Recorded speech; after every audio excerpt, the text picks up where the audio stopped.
Vamos ao primeiro tema. O ministro Alexandre de Moraes, do STF, liberou para julgamento no plenário da Corte uma ação do PT que pode restringir colaborações premiadas.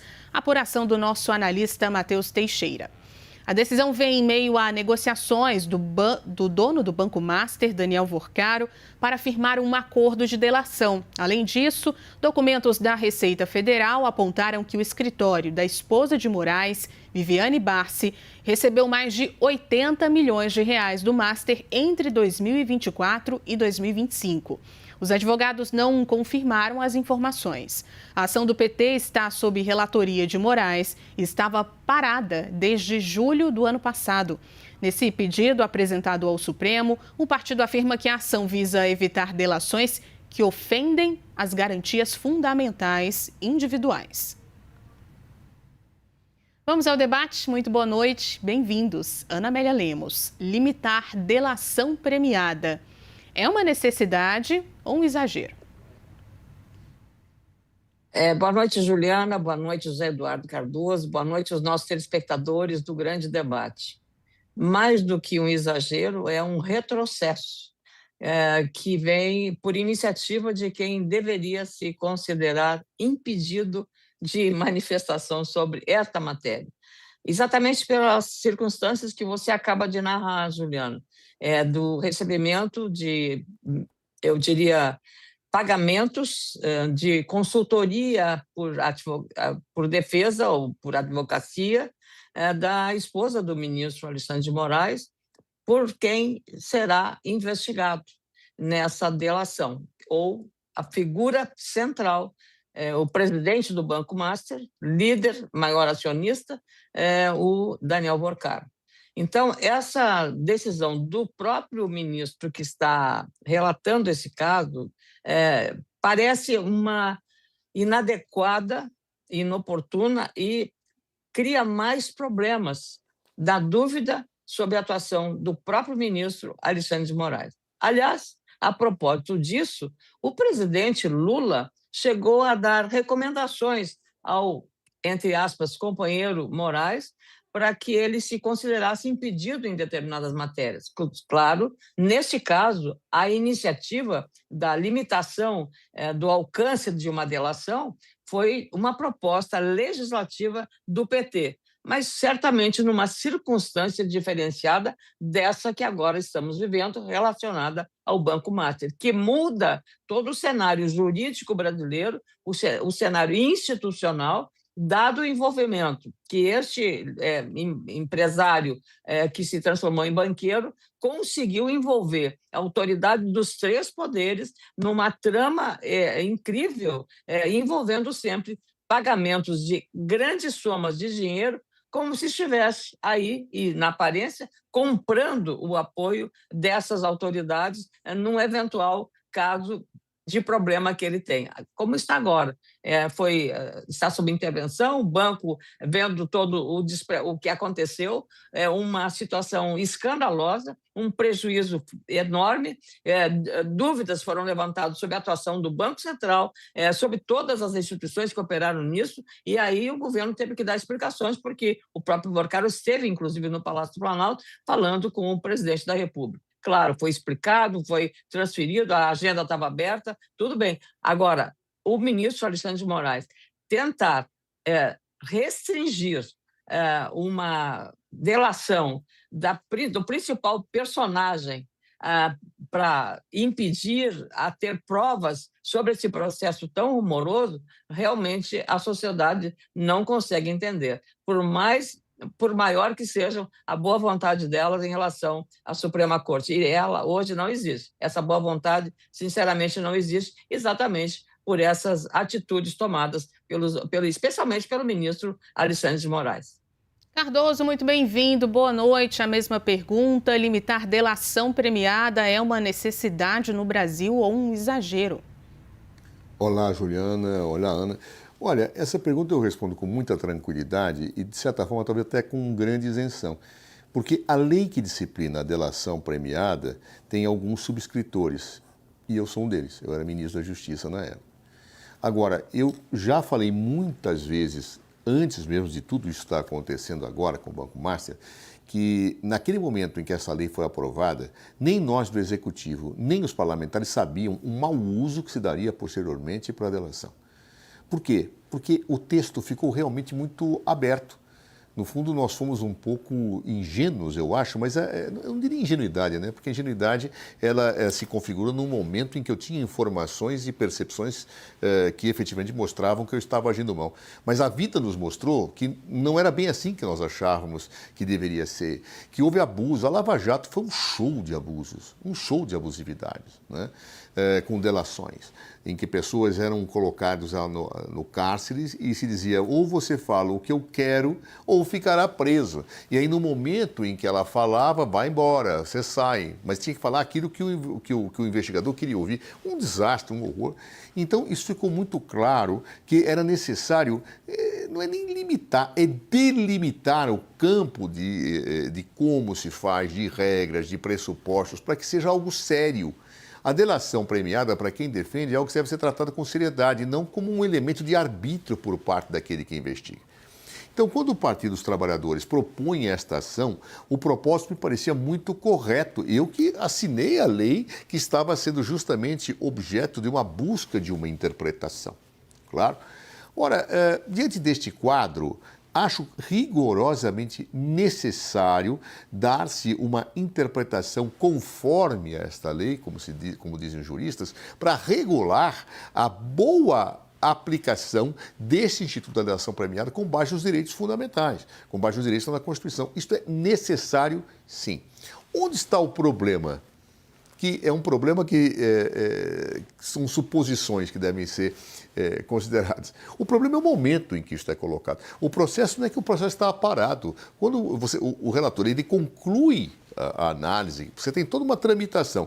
Ele conclui a análise e ele então solta para que seja pautado. Eu não sei nem quando vai ser pautado isto, não tenho notícia que foi pautado. O relator ele conclui a sua percepção e fala, presidente, o senhor pauta quando você quiser.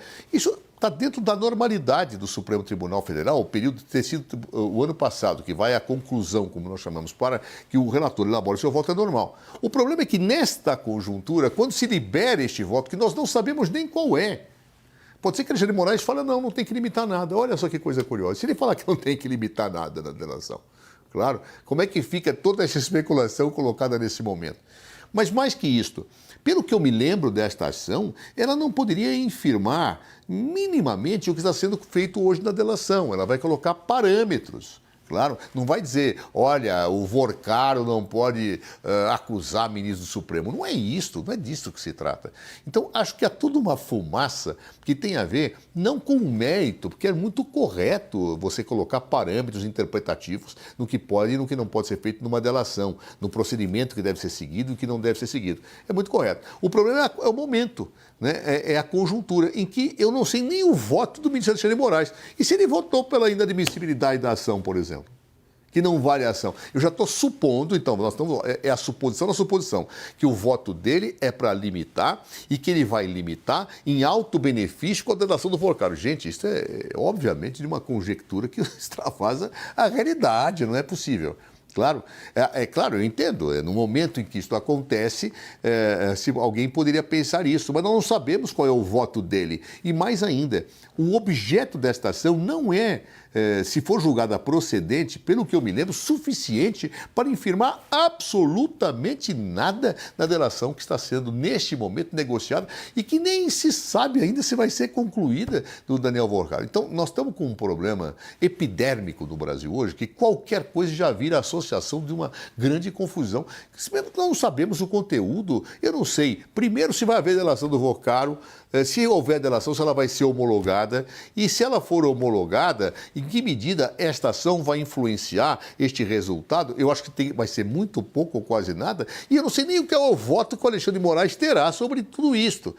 E será realmente risível se ele falar assim, eu julgo improcedente a ação, está tudo bem como está. E aí, com que cara ficarão aqueles que diziam que ele estava fazendo algo para se beneficiar? Então, situações dessa natureza, eu acho que nós temos que tomar muita cautela, muita serenidade. A nossa epiderme tem que ser um pouco tranquilizada e dizer o seguinte, vamos ver o que é, gente. Não vamos associar as coisas imaginando, supondo que existem bruxas em cada espaço, em cada esquina e tudo o que acontece. O quadro já não está bom. Se nós ficarmos tentando especular coisas que efetivamente eu não sei exatamente o que são e quando são, de que forma serão, eu acho que eu só complico mais um cenário que por si só já é bastante complicado. Ana Amélia, vamos puxar exatamente por esse gancho. Investigadores da PF se preocupam com esse momento, né, em que essa ação vai ser pautada, uma vez que a delação do ex-banqueiro Daniel Vorcaro está no radar, ainda não começou, não foi acordada. O timing dessa discussão é adequado ou não?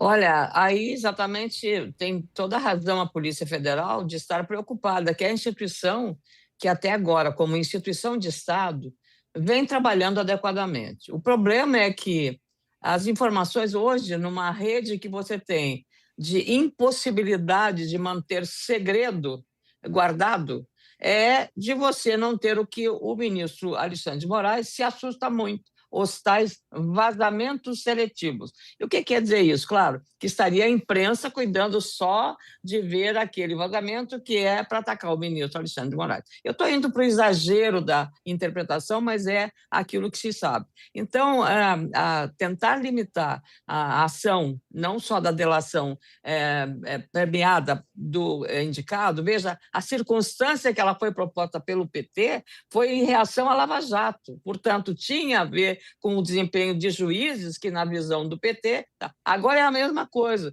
Por que agora tem que modificar? Então, não está correta a posição do ministro Alexandre de Moraes, até porque a lei, se existe, aí o ministro é que vai dar a interpretação que lhe convém, que convém a ele neste momento. Mas é isso que está acontecendo, o leigo vai entender dessa forma. Porque, como se fala na política, o que importa não é o fato, é a versão, é como isso é visto e entendido pela sociedade.